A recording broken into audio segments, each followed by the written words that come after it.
ഇന്ന് 2024 ജൂലൈ 24 ബുധനാഴ്ച. കാതിലെത്തും പത്രങ്ങൾ മീഡിയ വൺ പോഡ്കാസ്റ്റ് ആരംഭിക്കുകയാണ്. ഇത് PT നാസർ. ബജറ്റ് തന്നെയാണിന്ന് പത്രങ്ങളിൽ വിളമ്പുന്ന പ്രധാന വിഭവം. അതുകൊണ്ട് പരമാവധി അലങ്കരിച്ചിട്ടുണ്ട് മുഖപ്പേജുകൾ. കാർട്ടൂണുകളാണ് പായസം എന്ന് പ്രത്യേകം പറയേണ്ടല്ലോ. നേട്ടങ്ങൾ അമ്പുകളായി എഴുതിവിടുന്ന നിർമ്മലാ സീതാരാമനാണ് മനോരമയുടെ മുഖചിത്രമായി വന്ന കാർട്ടൂൺ. പ്യാരീസ് എന്ന് മേൽക്കുറിപ്പ്, ഒരു ഒളിമ്പിക്സ് പശ്ചാത്തലം. എന്നാൽ A for Andhra, B for Bihar എന്നാണ് തലക്കെട്ട്. കരിങ്കാളിപ്പാട്ടിനെ ഓർമ്മിപ്പിക്കുന്ന ആർദ്രവും രൗദ്രവുമാണ് മാധ്യമത്തിൻ്റെ കാർട്ടൂൺ. പിന്തുണയ്ക്ക് താങ്ങുവില എന്ന തലക്കെട്ട്. ബീഹാറിനും ആന്ധ്രയ്ക്കും വാരിക്കോരി സൗഹൃദവളയം എന്ന് മാതൃഭൂമി. ഒളിമ്പിക്സ് ഓർമ്മയിൽ തന്നെയാണ് കാർട്ടൂൺ. അതിൽ വിജയപീഠത്തിൽ ഒന്നാം സ്ഥാനത്ത് മെഡലുകൾ വാരിയണിഞ്ഞ് നിതീഷും ചന്ദ്രബാബു നായിഡുവും. ആന്ധ്ര ബീഹാർ മീൽസ് എന്ന് ദീപിക. രണ്ടിനുമിടയിൽ തൂക്കമൊപ്പിക്കാൻ തുലാസിന്മേൽ മോദിയെ ഇരുത്തിയ കാർട്ടൂണും. കേരളത്തിന് വട്ടപൂജ്യമെന്ന് കേരള കൗമുദി. കേരളത്തിന് ഓട്ടക്കാലണ എന്ന് ദേശാഭിമാനി. സഖ്യം മുഖ്യമെന്ന് സിറാജ്. നിർമ്മലമല്ല നിർഗുണം എന്ന് സുപ്രഭാതം. കസേര നിലനിർത്താനുള്ള കളിയെന്ന് ചന്ദ്രിക. കസേരക്കളി. പരിധി വിട്ട് പാദസേവയെന്ന് വീക്ഷണം. ഫലം ഇച്ഛിക്കാതെ കർമ്മം ചെയ്തത് ജന്മഭൂമിയാണ്. സമഗ്രം ശക്തമെന്ന തലക്കെട്ടും നിർമ്മലമായൊരു ഫോട്ടോവും. കേൾക്കാം വാർത്തകൾ. കേന്ദ്ര ബജറ്റ് സംസ്ഥാനത്തിന് വട്ടപൂജ്യം. കേരളം എന്നൊരു നാടുണ്ട് എന്ന് ഓർമ്മിപ്പിച്ചുകൊണ്ട് മലയാള മനോരമയുടെ ലീഡ് വാർത്തയുടെ തലക്കെട്ട്. വിഴിഞ്ഞത്തെ കണ്ടില്ല, എയിംസിനെ മറന്നു, വളം സബ്സിഡി കുറച്ചതും തൊഴിലുറപ്പ് പദ്ധതി വിഹിതം കുറച്ചതും തിരിച്ചടി. തിരുവനന്തപുരം. കേരള ആംഗിളിൽ മലയാള മനോരമ തിരുവനന്തപുരത്തു നിന്ന് വിശകലനം ചെയ്യുന്നതാണ് ഇത്. വാഴ നനയുമ്പോൾ ചീരയും നനയുമല്ലോ എന്നായിരുന്നു മോദി സർക്കാരിൻ്റെ എല്ലാ ബജറ്റുകളിലും കേരളത്തിൻ്റെ പ്രതീക്ഷ. എന്നാൽ ബീഹാറിനും ആന്ധ്രയ്ക്കും വാരിക്കോരി കൊടുത്ത ഇത്തവണത്തെ ബജറ്റ് കേരളത്തെ പൂർണ്ണമായി കൈവിട്ടു. കേരളം ആവശ്യപ്പെട്ടതിൽ ഒന്നുപോലും നൽകിയില്ലെന്നു മാത്രമല്ല, രാജ്യത്തെ ഏറ്റവും വലിയ ട്രാൻസ്ഷിപ്മെൻറ്റ് തുറമുഖം എന്ന ഖ്യാതിയോടെ യാഥാർത്ഥ്യമായ വിഴിഞ്ഞം രാജ്യത്തിൻ്റെ സമ്പദ് വ്യവസ്ഥയിൽ ചെലുത്തിയേക്കാവുന്ന സ്വാധീനം പോലും കണക്കിലെടുത്തില്ല. 5000 കോടിയുടെ അടിസ്ഥാന സൗകര്യ വികസന പാക്കേജാണ് വിഴിഞ്ഞത്തിനായി ചോദിച്ചിരുന്നത്. കോഴിക്കോട് കിനാരിലൂർ സ്ഥലം കണ്ടെത്തി എന്നറിയിച്ചിട്ടും എയിംസിൻ്റെ കാര്യം കേന്ദ്രം മറന്നു. ഫണ്ടുകളിലും ഗ്രാൻറ്റുകളിലും കടമെടുപ്പ് പരിധിയിലുമെല്ലാം കുറവ് വന്നിരിക്കുന്ന സാഹചര്യത്തിൽ 24,000 കോടി രൂപയുടെ പ്രത്യേക പാക്കേജ് കേരളം ആവശ്യപ്പെട്ടിരുന്നു. അതേപടി ലഭിക്കുമെന്ന് പ്രതീക്ഷിച്ചില്ലെങ്കിലും ദേശീയപാത സ്ഥലമെടുപ്പിൻ്റെ 25% വിഹിതമായി 6,000 കോടിയോളം രൂപ കേരളം വഹിക്കുന്നതുൾപ്പെടെയുള്ള പ്രയാസങ്ങൾ പരിഹരിക്കപ്പെടുമെന്നായിരുന്നു വിശ്വാസം. വയനാട് തുരങ്കപാതയ്ക്കും സഹായമില്ല. കേന്ദ്രാവിഷ്കൃത പദ്ധതികളുടെ ഭാഗമായി കേന്ദ്രം ചെലവഴിക്കേണ്ട തുകയിൽ സംസ്ഥാനം ചെലവിട്ട 3,686 കോടി രൂപയും ചോദിച്ചിരുന്നു. പുതിയതൊന്നും കിട്ടിയില്ലെന്ന് മാത്രമല്ല, പഴയതിൻ്റെ കാര്യത്തിൽ ഉറപ്പുമില്ല. പ്രളയ ദുരിതം നേരിടാൻ ബീഹാറിന് മാത്രം 11,500 കോടിയുടെ സഹായമാണ് പ്രഖ്യാപിച്ചത്. 2 പ്രളയങ്ങൾ അതിജീവിച്ച് കേരളത്തിന് ആ വഴിക്കും പരിഗണന കിട്ടിയില്ല. ലഭിക്കില്ലെന്ന് പ്രതീക്ഷിച്ചു തന്നെയാണ് സിൽവർ ലൈൻ പദ്ധതിക്ക് അനുമതി ചോദിച്ചിരുന്നത്. വളത്തിൻ്റെ സബ്സിഡി കുറച്ചതും തൊഴിലുറപ്പ് പദ്ധതി വിഹിതം കുറച്ചതും തിരിച്ചടിയാകും. ദേശീയപാതാ വികസനം ഒഴിച്ചു നിർത്തിയാൽ 2 മോദി സർക്കാരുകളുടെ കാലത്തും ബൃഹത് പദ്ധതികളൊന്നും കേരളത്തിന് ലഭിച്ചിട്ടില്ല. സംസ്ഥാനത്തിൻ്റെ നിലവിലുള്ള സാമ്പത്തിക പ്രതിസന്ധിക്ക് ഒരാശ്വാസവും കേന്ദ്രം ബജറ്റിലൂടെ നൽകിയില്ലെന്നത് പ്രതിസന്ധി രൂക്ഷമാക്കും. റെയിൽവേ ബജറ്റിലും നിരാശ. റെയിൽവേ വികസനത്തിലും കേരളത്തിന് കാര്യമായ പരിഗണനയില്ല. ഷൊർണൂർ എറണാകുളം 3-ാം പാതയ്ക്ക് 5 ലക്ഷം രൂപ മാത്രമാണ് നീക്കിവച്ചിരിക്കുന്നത്. ആലപ്പുഴ വഴിയുള്ള ഇരട്ടപ്പാത പൂർത്തീകരിക്കുന്നതിനാണ് മുൻഗണന. തിരുവനന്തപുരം കന്യാകുമാരി ഇരട്ടപ്പാത ഇരട്ടിപ്പിക്കലിൻ്റെ തുക കുറയ്ക്കുകയും ചെയ്തു. വിദേശ ക്രൂസ് കമ്പനികൾക്ക് ആഭ്യന്തര ക്രൂസുകൾ പ്രവർത്തിപ്പിക്കാൻ ഇളവ് പ്രഖ്യാപിച്ചതിൻ്റെ സാധ്യത കേരളത്തിന് പ്രയോജനപ്പെടുത്താൻ കഴിയും. അതാണ് ആശ്വസിക്കാൻ എന്തൊക്കെ എന്നുള്ള കൂട്ടത്തിൽ ഇത്രമാത്രമാണുള്ളത്. വിദേശ ക്രൂസ് കമ്പനികൾക്ക് ആഭ്യന്തര ക്രൂസുകൾ പ്രവർത്തിപ്പിക്കാൻ ഇളവ് പ്രഖ്യാപിച്ചതിൻ്റെ സാധ്യത കേരളത്തിന് പ്രയോജനപ്പെടുത്താൻ കഴിയും. സ്റ്റാർട്ടപ്പുകൾ ഏഞ്ചൽ ഫണ്ടിംഗ് സ്വീകരിക്കുമ്പോൾ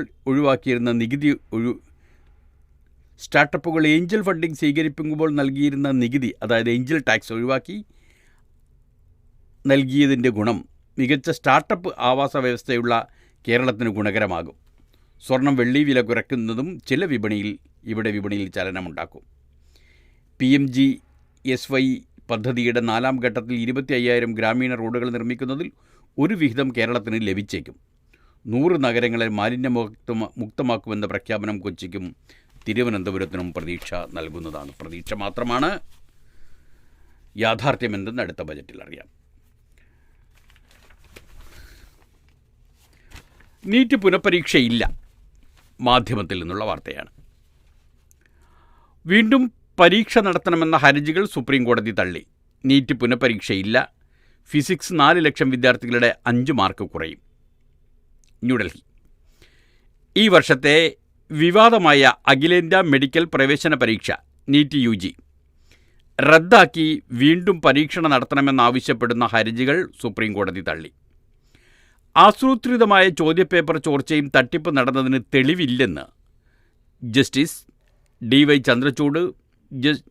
ചീഫ് ജസ്റ്റിസ് DY ചന്ദ്രചൂഡ്, ജസ്റ്റിസുമാരായ JB പർദിവാല, മനോജ് മിശ്ര എന്നിവരുടെ ബെഞ്ച് വ്യക്തമാക്കി. 2 ദശലക്ഷം വിദ്യാർത്ഥികളുടെ ഭാവി മുന്നിൽ കണ്ടാണ് തീരുമാനമെന്നും വിശദവിധി ഉണ്ടാകുമെന്നും ബെഞ്ച് വ്യക്തമാക്കി. വ്യാപക ചോർച്ചയുണ്ടായെന്നത് സാധൂകരിക്കുന്ന തെളിവില്ലെന്ന് അഭിപ്രായപ്പെട്ട കോടതി ഹസാരിബാഗിലും പട്നയിലും ചോദ്യം ചോർന്ന കാര്യത്തിൽ തർക്കമില്ലെന്നും അറിയിച്ചു. അതേസമയം ഫിസിക്സിന് അവ്യക്തമായ ചോദ്യത്തിനുള്ള ശരിയായ ഉത്തരം ഡൽഹി IITയിൽ നിന്നുള്ള സംഘം നിർദ്ദേശിച്ച ഓപ്ഷനായിരിക്കുമെന്ന് കോടതി നിർദ്ദേശിച്ചു. ഈ ചോദ്യത്തിനുള്ള ശരിയായ ഉത്തരമായി 2 ഓപ്ഷനുകൾ പരിഗണിച്ചിരുന്നു. കോടതി നിർദ്ദേശമനുസരിച്ച് ഫലം പരിഷ്കരിക്കുമ്പോൾ മറ്റൊരു ഉത്തരം നൽകിയവർക്ക് തിരിച്ചടിയാകും. അതോടെ 4 ലക്ഷം വിദ്യാർത്ഥികളുടെ 5 മാർക്ക് കുറയും. 4 മാർക്കാണ് ഈ ഉത്തരത്തിന്. തെറ്റായ ഉത്തരം എഴുതിയവർക്ക് 1 നെഗറ്റീവ് മാർക്കും ഉണ്ട്. കേന്ദ്ര ബജറ്റിൽ തഴഞ്ഞു, എയിംസിൽ പ്രതീക്ഷ മങ്ങുന്നു. മാതൃഭൂമിയാണ് കോഴിക്കോട് നിന്ന്. കേരളത്തിൻ്റെ എയിംസ് ആവശ്യത്തെ കേന്ദ്ര ബജറ്റ് നിരാകരിച്ചതോടെ കോഴിക്കോടിൻ്റെ സ്വപ്നം ഇരുളടയുന്നു. എയിംസ് മറ്റൊരിടത്തേക്ക് മാറ്റണമെന്ന തരത്തിൽ കേന്ദ്രമന്ത്രിയായ ശേഷം സുരേഷ് ഗോപി നടത്തിയ അഭിപ്രായ പ്രകടനം ഏറെ ചർച്ച ചെയ്യപ്പെട്ടിരുന്നു. ബജറ്റിൽ എയിംസ് പ്രഖ്യാപനം ഇല്ലാതെ വന്നതോടെ പദ്ധതി നഷ്ടപ്പെടുമെന്ന ആശങ്കയും ബലപ്പെട്ടു. ബജറ്റിന് മുൻപ് തന്നെ പ്രതീക്ഷ നഷ്ടപ്പെട്ട അവസ്ഥയിലായതിനാൽ ഇത്തവണ പതിവ് പോലെ വലിയ ആകാംക്ഷയുണ്ടായിരുന്നില്ല. KSADCയുടെ കൈവശമുള്ള ഭൂമിക്ക് പുറമെ താമരശ്ശേരി താലൂക്കിലെ കിനാലൂർ, കാന്തലാട് വില്ലേജുകളിൽപ്പെട്ട 193 കുടുംബങ്ങളുടെയും ഒരു ക്ഷേത്രത്തിൻ്റെയും ഒരു മസ്ജിദിൻ്റെയും കുടുംബാരോഗ്യ കേന്ദ്രത്തിൻ്റെയും ചേർത്ത് 40.68 ഹെക്ടർ ഭൂമിയാണ് എയിംസിനായി ഏറ്റെടുക്കേണ്ടത്. ഏറ്റെടുക്കുന്ന ഭൂമിയുടെ വില നിർണ്ണയം നടന്നുകൊണ്ടിരിക്കുകയാണ്. ഭൂമി ഏറ്റെടുക്കലിൻ്റെ ഭാഗമായി പുനരധിവാസത്തിനും നഷ്ടപരിഹാരത്തിനുമുള്ള അവകാശ നിയമം 19 പ്രകാരമുള്ള അന്തിമ വിജ്ഞാനം പുറത്തിറക്കുന്നതിന് മുന്നോടിയായുള്ള പ്രവർത്തനമാണ് പുരോഗമിക്കുന്നത്. എന്നെങ്കിലും എയിംസ് ലഭിക്കുമെന്ന പ്രതീക്ഷയിലാണ് ഇവയൊക്കെ നടക്കുന്നത്. എയിംസ് പോലെ ജില്ല ആഗ്രഹിക്കുകയും പ്രതീക്ഷിക്കുകയും ചെയ്ത മറ്റൊരു പദ്ധതികളും ബജറ്റിൽ ഇടം പിടിച്ചിട്ടില്ല. യുദ്ധക്കപ്പൽ നിർമ്മാണത്തിലെ സ്വയം പര്യാപ്തത ലക്ഷ്യമിട്ട് പ്രഖ്യാപിച്ചിരുന്ന ചാലിയത്ത് നിർദ്ദേശിൻ്റെ കാര്യവും കേന്ദ്രം മറന്നമട്ടാണ്. കപ്പൽ രൂപകൽപ്പനയും അനുബന്ധ കോഴ്സുകളും ഉൾപ്പെടെയുള്ള പദ്ധതികൾക്കായി സംസ്ഥാനം 40.5 ഏക്കർ ഭൂമിയാണ് വിട്ടു നൽകിയത്. 2011 ജനുവരിയിൽ തറക്കല്ലിട്ട പദ്ധതി 2013 പൂർത്തിയാക്കുമെന്നായിരുന്നു പ്രഖ്യാപനം. പിന്നീട് 2016 പുനർനിർണയിച്ചു. DRDA, തീരദേശ സംരക്ഷണ സേന, നാവികസേന, കപ്പൽ നിർമ്മാണശാല എന്നിവർ ചേർന്നുള്ള രാജ്യത്തെ ആദ്യ സംരംഭകത്തെക്കുറിച്ച് ഇനി വലിയ പ്രതീക്ഷ വേണ്ടെന്നാണ് ബജറ്റ് നൽകുന്ന സൂചനകൾ. അങ്ങനെ കേരളത്തിന് വലിയ പ്രതീക്ഷയൊന്നും വകയില്ല എന്ന് പത്രങ്ങൾ ആവർത്തിക്കുന്നു. നമുക്കത് നിർത്താം. നിപയിൽ വീണ്ടും ആശ്വാസം. 17 പേരുടെ ഫലം കൂടി നെഗറ്റീവ്. മലപ്പുറത്ത് നിന്ന് 460 പേരാണ് സമ്പർക്ക പട്ടികയിൽ ആകെയുള്ളത്. മലപ്പുറത്ത് നിന്ന് മാധ്യമത്തിലുള്ള വാർത്തയാണിത്. നിപ രോഗബാധിതവുമായി ബന്ധപ്പെട്ട് 17 സ്രവ പരിശോധനകൾ കൂടി നെഗറ്റീവായി. നിപ അവലോകന യോഗം ആരോഗ്യമന്ത്രി വീണ ജോർജാണ് ഇക്കാര്യം അറിയിച്ചത്. നിപ അവലോകന യോഗ ശേഷം ആരോഗ്യമന്ത്രി വീണ ജോർജാണ് ഇക്കാര്യം അറിയിച്ചത്. ഐസൊലേഷനിൽ കഴിയുന്നവർ 21 ദിവസത്തെ ക്വാറന്റൈനിൽ തുടരുമെന്നും പ്രോട്ടോകോൾ ലംഘിക്കുന്നവർക്കെതിരെ പൊതുജനാരോഗ്യ നിയമപ്രകാരമുള്ള നിയമ നടപടികൾ സ്വീകരിക്കുമെന്നും മന്ത്രി അറിയിച്ചു. നിലവിൽ 460 പേരാണ് സമ്പർക്ക പട്ടികയിലുള്ളത്. ഇതിൽ 220 പേർ ഹൈറിസ്ക് വിഭാഗത്തിൽപ്പെട്ടവരാണ്. ഇവരിൽ 142 പേർ ആരോഗ്യ പ്രവർത്തകരാണ്. സമ്പർക്ക പട്ടികയിൽ ഉൾപ്പെട്ട 19 പേരാണ് വിവിധ ആശുപത്രികളിൽ ചികിത്സയിൽ കഴിയുന്നത്. മഞ്ചേരി മെഡിക്കൽ കോളേജ് ആശുപത്രിയിൽ 17 പേരും തിരുവനന്തപുരത്ത് 2 പേരുമുണ്ട്. താഴെത്തട്ടിൽ ശക്തമായ പ്രതിരോധ പ്രവർത്തനമാണ് നടക്കുന്നത്. പാണ്ടിക്കാട് ആനക്കയം ഗ്രാമപഞ്ചായത്തുകളിലായി ആരോഗ്യ വകുപ്പ് നേതൃത്വത്തിൽ ഇതുവരെ 18,555 വീടുകൾ സന്ദർശിച്ചു.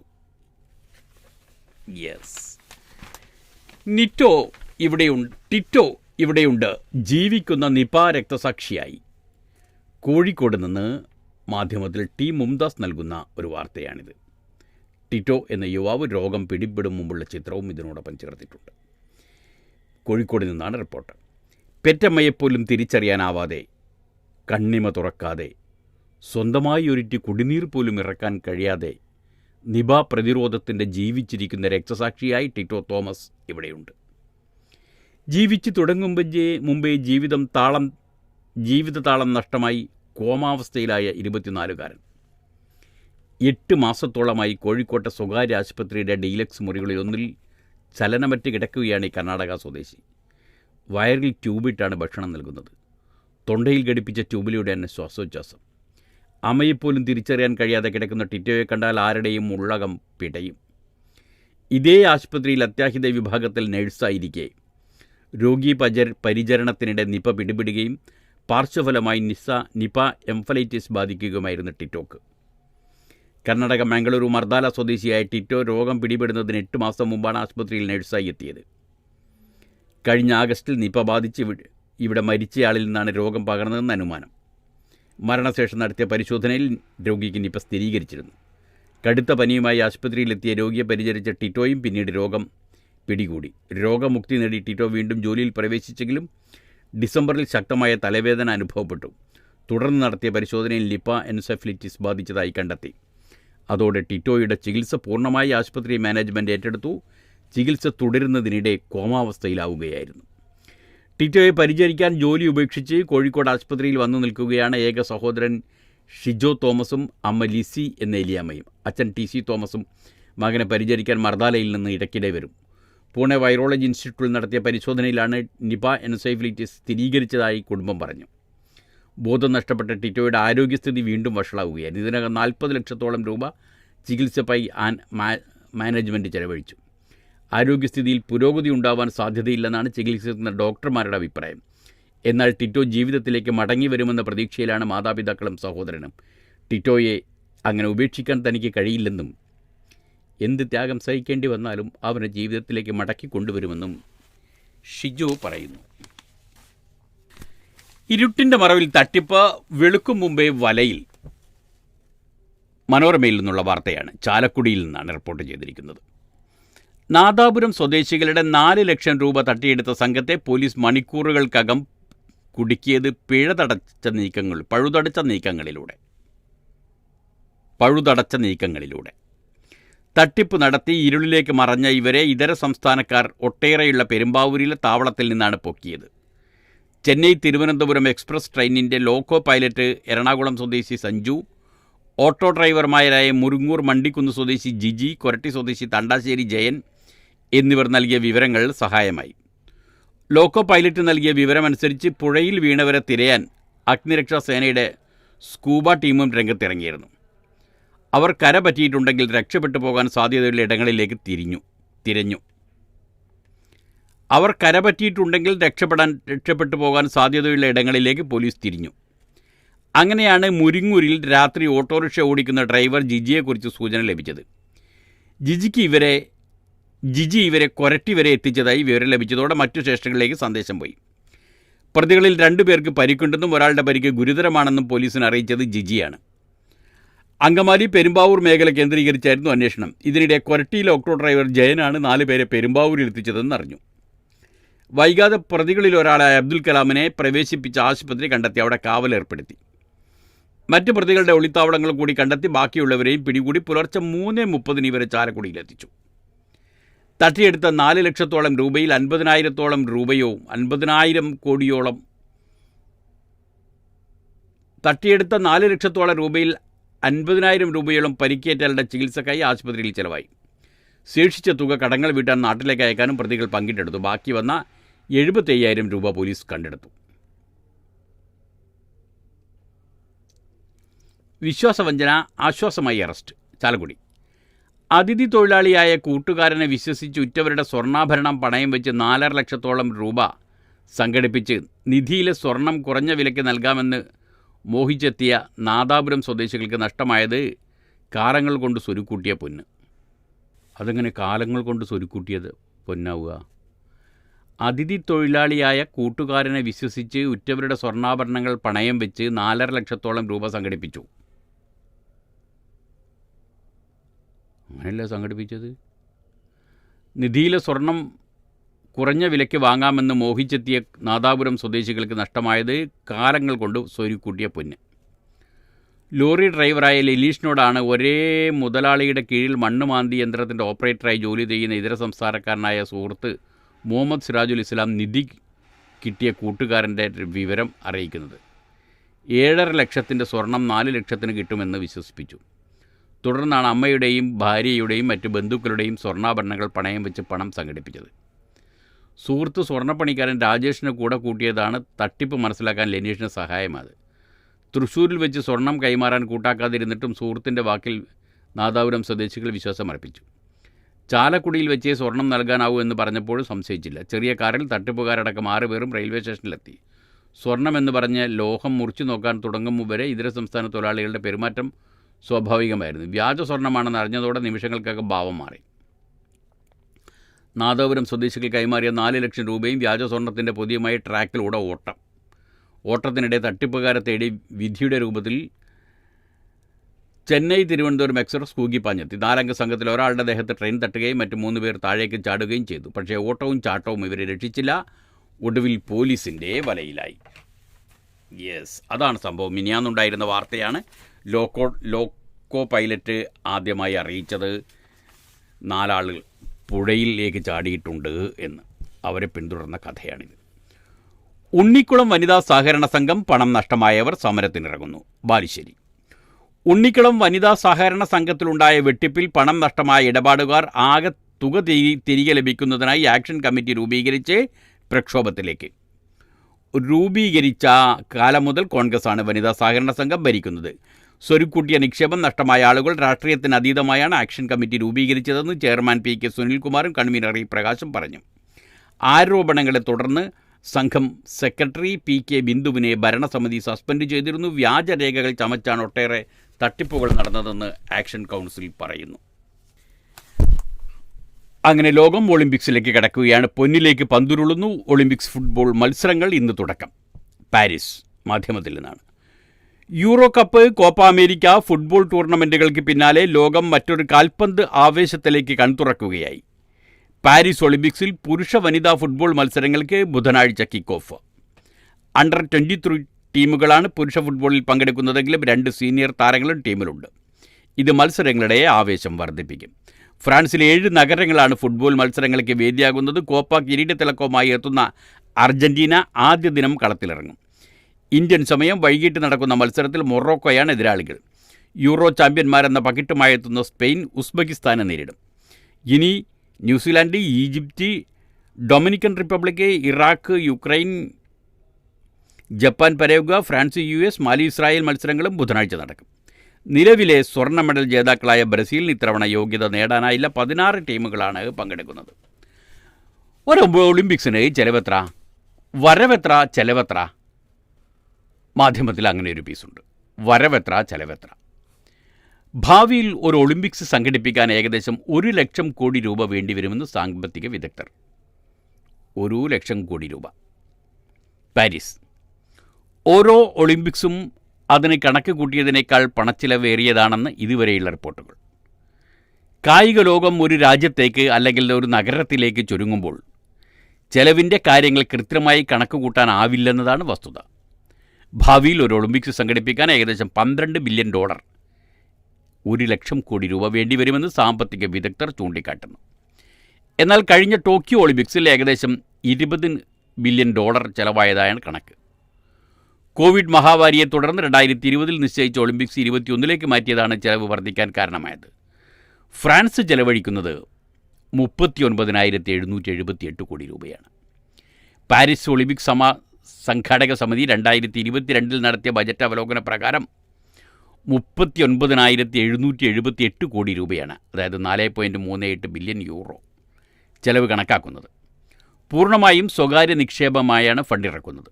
ഇതിൽ TV സംപ്രേക്ഷണ അവകാശം ഉൾപ്പെടെ ഏകദേശം 10,894 കോടി രൂപ IOC ഇൻ്റർനാഷണൽ ഒളിമ്പിക്സ് കമ്മിറ്റി വഹിക്കും. ടിക്കറ്റിംഗ്, ഹോസ്പിറ്റാലിറ്റി, ലൈസൻസിംഗ് വഴിയുള്ള ധനസമാഹരണം 12,711 കോടി രൂപയാണ്. പങ്കാളിത്തത്തിലൂടെ ലഭിക്കുന്നത് 11,130 കോടി രൂപയാണ്. മറ്റ് വരുമാന മാർഗങ്ങളിലൂടെ 1,752 കോടി രൂപയുമാണ് പ്രതീക്ഷിക്കുന്നത്. ഒളിമ്പിക്സിനോടനുബന്ധിച്ച് സംഘടിപ്പിക്കുന്ന പാരാലിമ്പിക് ഗെയിംസ് ചെലവിൻ്റെ 4% പൊതുജനങ്ങളിൽ നിന്നാണ് സമാഹരിക്കാൻ ലക്ഷ്യമിടുന്നത്. പാരീസ് ഒളിമ്പിക്സിന് വേദിയാകുമ്പോൾ അതിനു വേണ്ടി വരുന്ന ബജറ്റിൻ്റെ 100% സ്വകാര്യ മേഖലയിൽ നിന്നാണ്. IOC, പങ്കാളിത്ത കമ്പനികൾ, ഗെയിംസ് ടിക്കറ്റ് ഓഫീസ്, ലൈസൻസിംഗ് എന്നിവയിൽ നിന്നാണ് ഫണ്ട് കണ്ടെത്തുന്നത്. ഒളിമ്പിക്സിൻ്റെ ഉദ്ഘാടന സമാപന പരിപാടികൾ, മത്സരങ്ങൾ സംഘടിപ്പിക്കുക, ദേശീയ കായിക താരങ്ങൾക്ക് സൗകര്യമൊരുക്കുക, സുരക്ഷാ സന്നാഹം തുടങ്ങി ഓരോ ചെലവും ബജറ്റിൽ ഉൾക്കൊള്ളുന്നു. അടിസ്ഥാന സൗകര്യങ്ങൾക്കായാണ് ഫണ്ടിൻ്റെ ഭൂരിഭാഗവും വിനിയോഗിക്കേണ്ടി വരിക. 2008 ഒളിമ്പിക്സ് നടന്ന ഒളിമ്പിക്സിൽ ചൈന ചെലവഴിച്ച $45 ബില്യൺ പകുതിയും ഗതാഗത സൗകര്യങ്ങളുടെ വികസനത്തിനായാണ് ചെലവഴിച്ചതെന്ന് വാൾസ്ട്രീറ്റ് ജേർണലിൻ്റെ റിപ്പോർട്ടിൽ പറയുന്നു. 2011 സെപ്റ്റംബർ ഭീകരാക്രമണ ശേഷം സുരക്ഷയ്ക്കും കൂടുതൽ പണം ചെലവഴിക്കേണ്ട സാഹചര്യമാണ്. ഇങ്ങനെയൊക്കെയാണെങ്കിൽ ഒളിമ്പിക്സിൽ നിന്ന് ആതിഥേയർക്ക് ലാഭമുണ്ടോ എന്നൊരു ചോദ്യം ഉയരാമല്ലോ. അതിനും ഇതിൽ മറുപടിയുണ്ട്. അതിങ്ങനെയാണ്. പാരീസ് ഒളിമ്പിക്സിൽ നിന്ന് ഫ്രാൻസിന് ഏകദേശം $12.2 ബില്യൺ 1,00,000 കോടിയിലധികം രൂപ സാമ്പത്തിക നേട്ടമുണ്ടാക്കുമെന്നാണ് ലിമോജസ് സർവകലാശാലയുടെ റിപ്പോർട്ടിൽ പറയുന്നത്. പുറമെ കൂടുതൽ തൊഴിലവസരങ്ങൾ, വിനോദസഞ്ചാര വികസനം, നഗരങ്ങളുടെ ബ്രാൻഡിംഗ് മൂല്യം എന്നിവയും നേട്ടമുണ്ട്. അതേസമയം അപകട സാധ്യതയുമുണ്ടെന്നാണ് ഗ്രീസിൻ്റെ അനുഭവം. 2004 ആഥൻസ് ഒളിമ്പിക്സിന് ശേഷം ആ രാജ്യം വൻ സാമ്പത്തിക പ്രതിസന്ധിയിലായി. IOCയുടെ സാമ്പത്തിക സഹായമുണ്ടായിട്ടുകൂടി ഈ അവസ്ഥയാണ്. 2032 ഒളിമ്പിക്സിനായി ഇന്ത്യ ശ്രമം തുടങ്ങിയിരുന്നുവെങ്കിലും ഫലം കണ്ടിട്ടില്ല. ഓസ്ട്രേലിയയിലെ ബ്രിസ്ബേണാണ് തിരഞ്ഞെടുക്കപ്പെട്ടത്. 2036 ആതിഥേയത്വം വഹിക്കാനാവുമോ എന്നാണ് രാജ്യം ഉറ്റുനോക്കുന്നത്. ഏത് രാജ്യം? നമ്മുടെ രാജ്യം ഇന്ത്യ ഇപ്പോൾ ഉറ്റുനോക്കുന്നത്. ഐക്യകരാറിൽ ഒപ്പുവെച്ച് ഫതഹും ഹമാസും.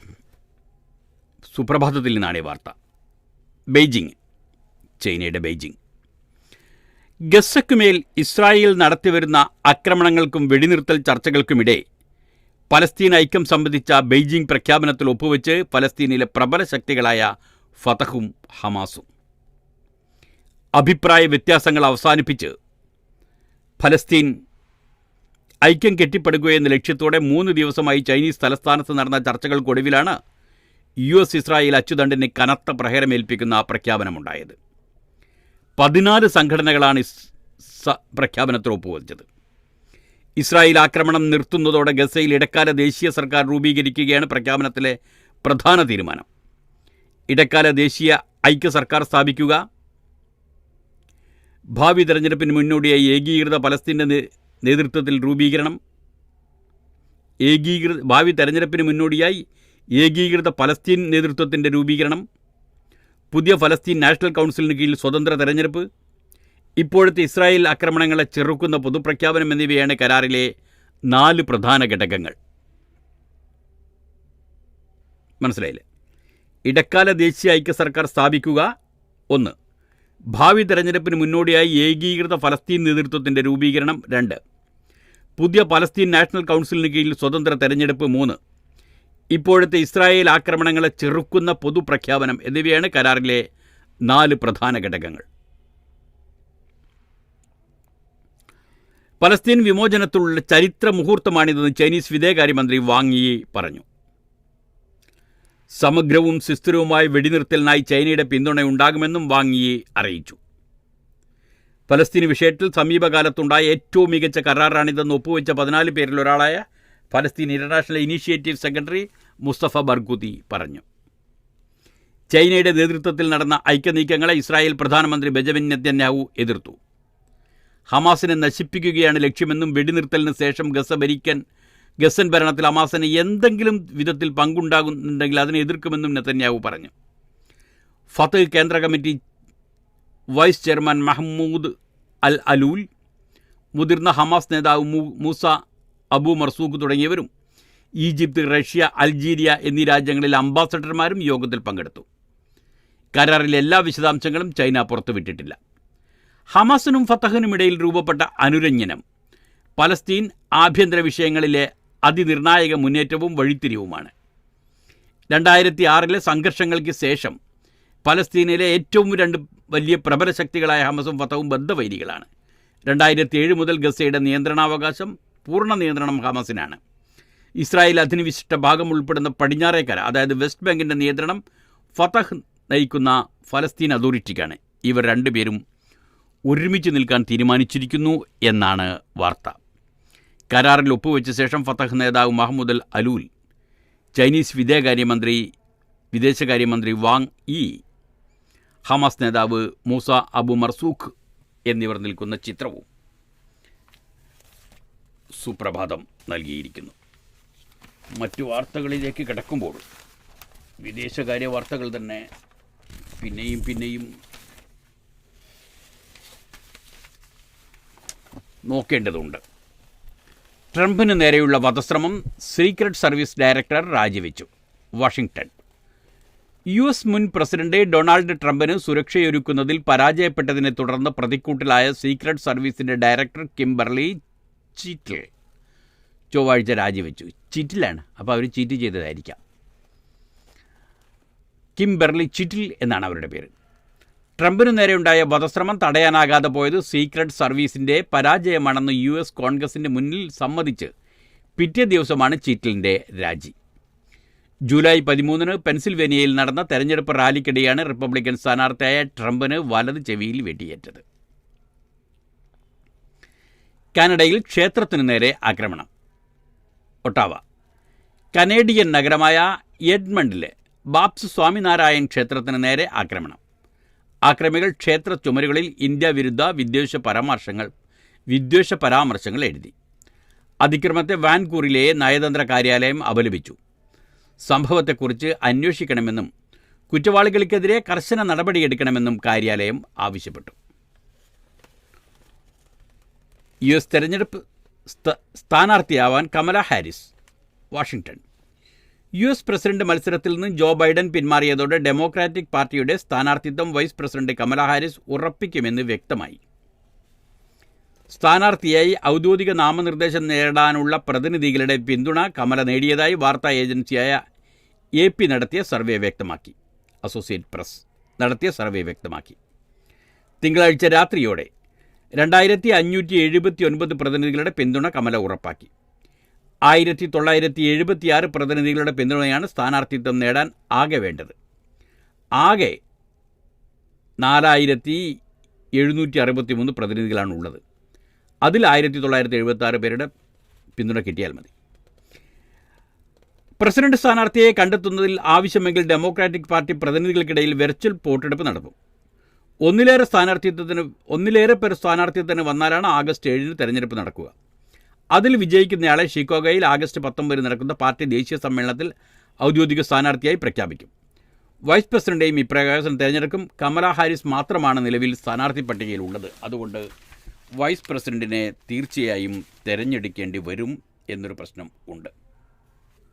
ഇതോടുകൂടി ഇന്നത്തെ വാർത്തകൾ അവസാനിക്കുകയാണ്. നാളത്തെ വാർത്തകളുമായി നാളെ കാണാം. നന്ദി, നമസ്കാരം.